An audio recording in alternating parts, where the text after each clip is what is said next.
Hi everyone. Uh, so welcome to another part of style lessons. Today's topic is going to be an interesting one because it's a concept that it's not really out there. I'm not sure. You guys let me know if you've seen this before, but it's something that I developed with throughout my years of styling, and I briefly mentioned about it during an IG live, where I shared a tip about how to look effortlessly stylish.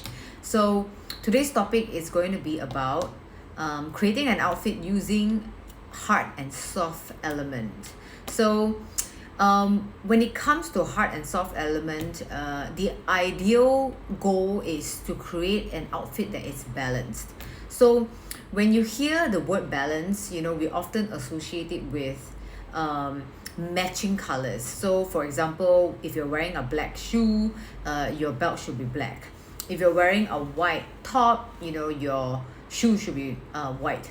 So color coordinates, it does create balance. It is how you can put together an outfit for sure, but these are very predictable and basic methods, which it's not wrong if you are on the safer route of not wanting to be too creative or unconventional with your outfit styling. I think color coordinates is always a fail-safe way to approach it. But today's concept, what I'm going to share with you, it's the yin and yang effect. So it's how do you create an unconventional mix and match where the item one and item two that goes together to put an outfit, right? It's not predictable in terms of color, in terms of like let's say floral needs to be matched with floral. So it's doing away with the predictable concept. It's now going towards how do you mix hard and soft element together. Bear with me, I'm going to give you some examples, and I'll share with you how I actually apply it to my own styling towards the end of the video. So the hard and soft element, it's how do you put together an outfit that is going to have an unconventional match to it. So for example, there are certain texture, fabric, even colors or silhouette of a fashion item that you can categorize as hard. Hard meaning to say it gives a structured, edgier and a more rigid feel, right? Softer elements would be things or designs that has a softer or curvaceous silhouette. It's more fluid, and the overall feel is a lot milder compared to a hard element where it's a bit more harsh and a little bit more in your face. So hard and soft, it's kind of like your yin and yang. When it's paired together, it kind of balances out each other. So the whole idea is that you won't end up having a fully structured hard looking outfit, or you wouldn't end up looking super soft where your entire outfit is very fluid, or it's very soft in terms of all the elements that comes together. So why should you consider this hard and soft element? So if you're someone that is very into creative outfits, if you are kind of bored with your typical coordinates and you wish to create some kind of contrast or some kind of creativity when it comes to mix and match, the hard and soft element would be suitable. It is also a way of for you to slowly transition to a style that you've never experimented before. So for example, myself, I'm always a hard element person. As you already know, I wear a lot of outfits or put together looks that are very strong, edgy, bold. It almost gives me that not masculine, alpha male strong kind of approach. So that is considered like hard elements. So how do I transition to, let's say I want to appear a bit more soft, a little bit more feminine, a little bit more fluid? If I suddenly wear like a pastel pink and it's chiffon and it's like a tutu dress, where it's super flowy, insert picture somewhere, you wouldn't recognize me. So I think it's good for people who wants to like, that you already have a specific style. Like, let's say you're very soft in terms of your outfit, or you're very hard in terms of your outfit. You want to transition to try the other opposite side. You can slowly incorporate these pieces by, for example, let's say I'm very okay with my leather jacket. As you know, leather, it's considered a bit more it's edgy, it's structured, it's boxy, so it is categorized as the hard element. So if I want to incorporate the soft element, I'll probably wear like a lace or a floral dress underneath. So I have a hard element on the outside from my leather jacket, and then I have a soft element on the inside if it's lace or it's like floral print. So you kind of have this contrast. So then in the end, your outfit wouldn't end up looking too extremist, where it's super structured or it's super soft. So that is one balancing way that you can introduce between the hard and soft element. So if you're someone that loves contrast, apart from creating contrasting colors, obviously wearing like yellow and blue, or like green and red, where when colors are contrasting, it really does shine. It is very outstanding, which may not be very acceptable for a lot of people. So I think you can create contrast without playing with complementary colors, without playing with contrasting colors. You can use the hard and soft element to create contrast as well. Let's go into some examples of what are items or details that is considered the hard element, and then what is the items under soft element. So this will give you kind of an idea of how to create this look. So the first example, which I showed earlier, which is what I'm wearing, leather or leather jacket, boots, anything that's made out of leather. It has a structured silhouette, a heart shape. Heart meaning to say boxy or a sharp shape.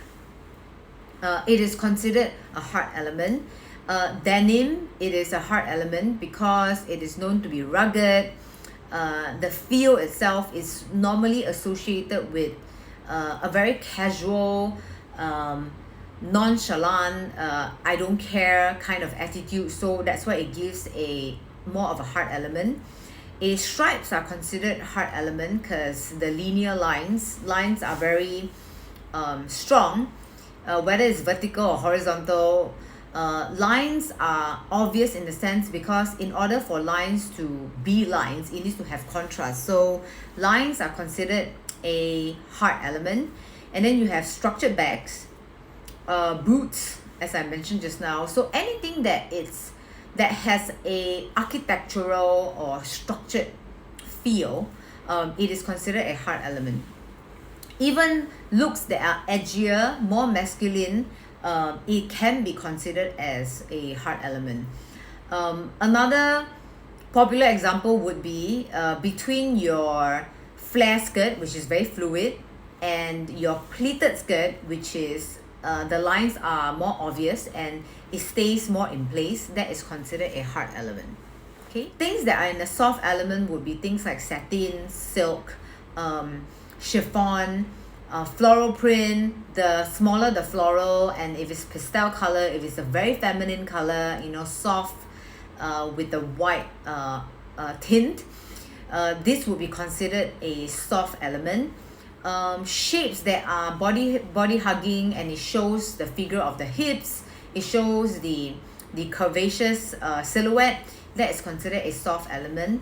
Lace is considered a soft element. Even knitted, like your sweater, cardigan, it gives a more rounded appearance. It is a soft element. So another popular detail that is commonly seen on women's wear is your ruffles. So ruffles are considered a soft element.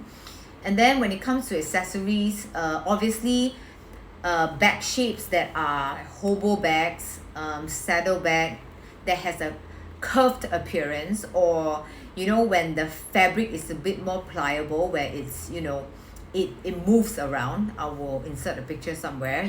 Some of the tote bags are not so structured looking, so those are considered softer element.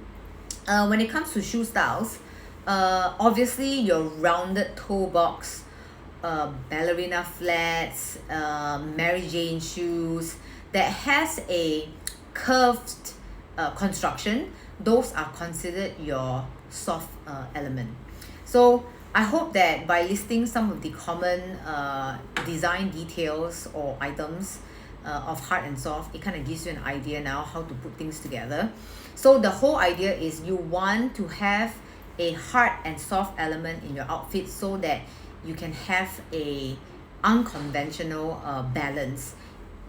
When I say unconventional, it means that anything that is conventional, it means it's you have a color coordinate where it's balanced. This is unconventional because it is not a usual technique. Normally when people see, oh, if you're wearing a leather jacket, you will pair with boots, you will pair with a skinny pants, you will pair with something that is more structured, to kind of bring up the hard element of the jacket, which is a look that you can go, but it wouldn't have the balance. So what we're trying to do here is to have both hard and soft element marrying each other in the sense.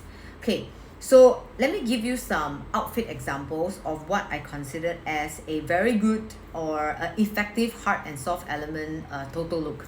So the first outfit would be the lace and leather, which is my personal favorite. So leather, as you know, it's very rebellious, it's in your face, it's almost like don't touch me kind of vibe, very badass.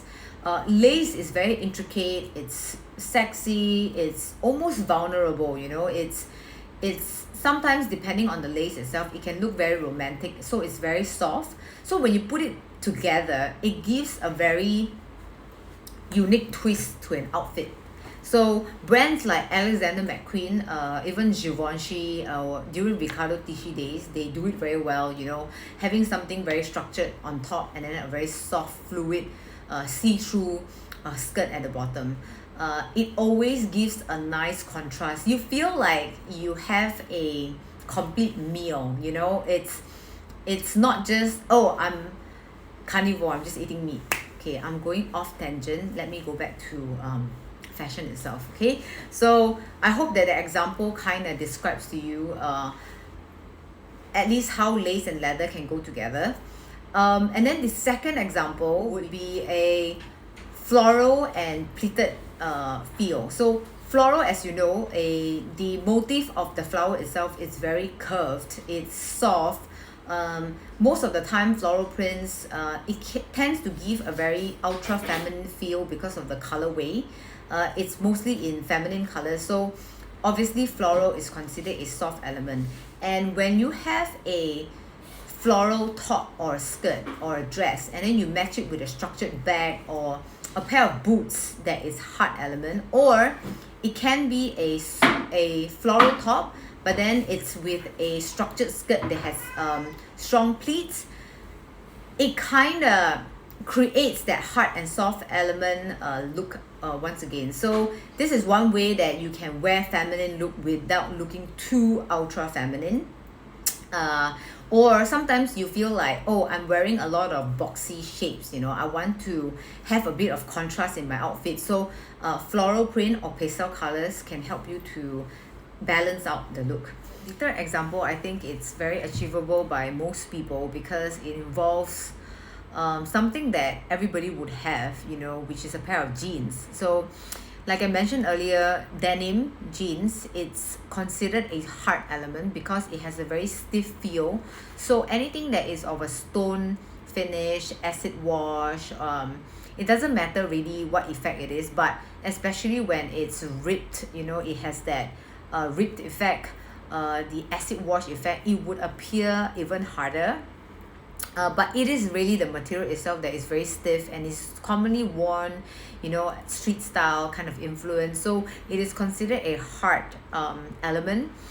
So with this third outfit, if you're wearing jeans as the hard element, then you will want to have a soft element top. So what would that be? Would be something that it's slightly a bit more sophisticated, elegant, or a softer in appeal. So that would be things like satin, silk, something more luxurious, not so structured, because then it will be hard and hard again.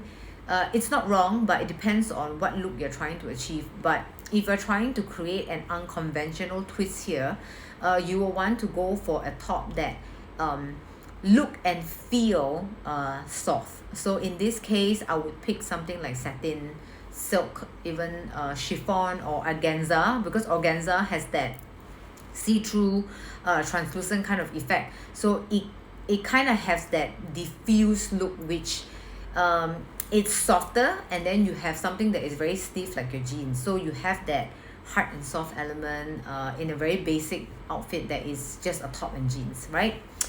So yeah, these are the three examples of how you can achieve your hard and soft element mix and match.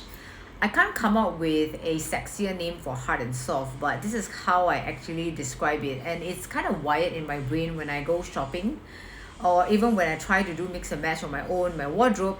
I will scan through, let's say, my blazers or my dresses. I'll be like, oh, this is hard, or this is soft. Okay, how am I going to put it together?